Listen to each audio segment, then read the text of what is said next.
It is a place, a landscape, built of the fragments of ancient continents, Gondwana, Pangaea. Some of the rock here is not much younger than planet Earth itself. The gneiss of Lewis and parts of Scotland's northwest are perhaps 3.5 billion years old.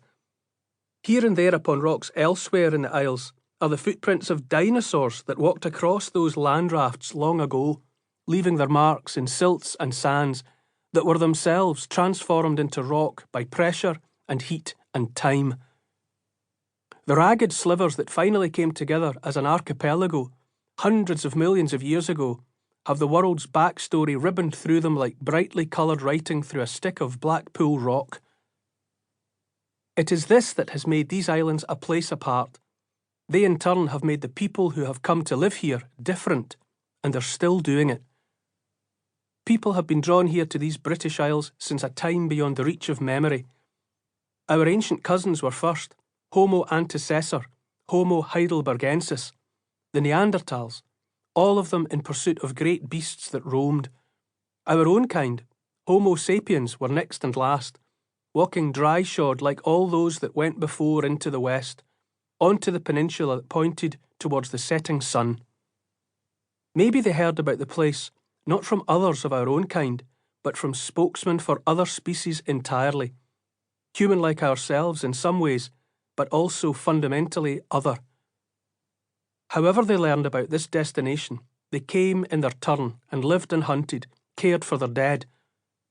Some of them cared enough or understood enough about the workings of the universe that they were moved to make works of art in the hidden dark of caves and in other nooks that seemed sacred to them.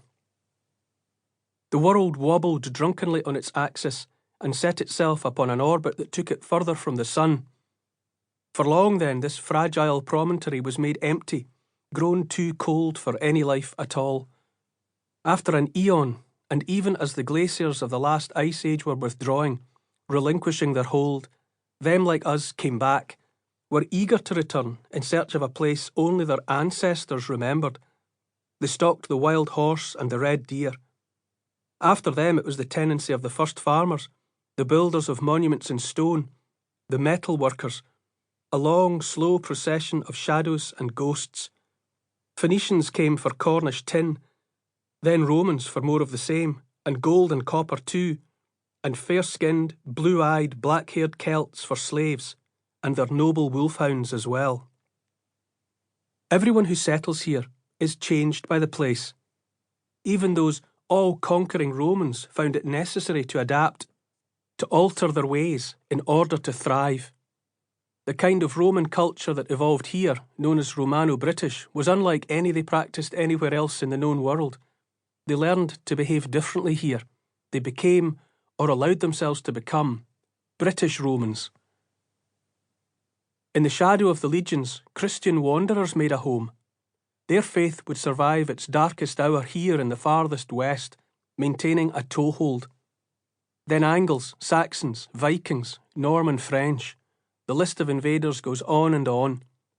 Pilgrims came seeking saints. Wystan at Repton, Thomas at Canterbury. Others bent the knee before King Arthur and his Guinevere at Glastonbury, where the Holy Grail was buried, and a thorn tree flowered in midwinter. Inhabitants of any and every other country might claim that their homeland is special and unique, but there has always been something remarkable about these islands. This place grew in time to change the whole world. Laws and a system of governance were established. Later, the kingdoms were united, and then parliaments. There was enlightenment. Our industrial revolution empowered the building of the greatest empire the world has yet seen. The language that evolved here, English, is the language of the world.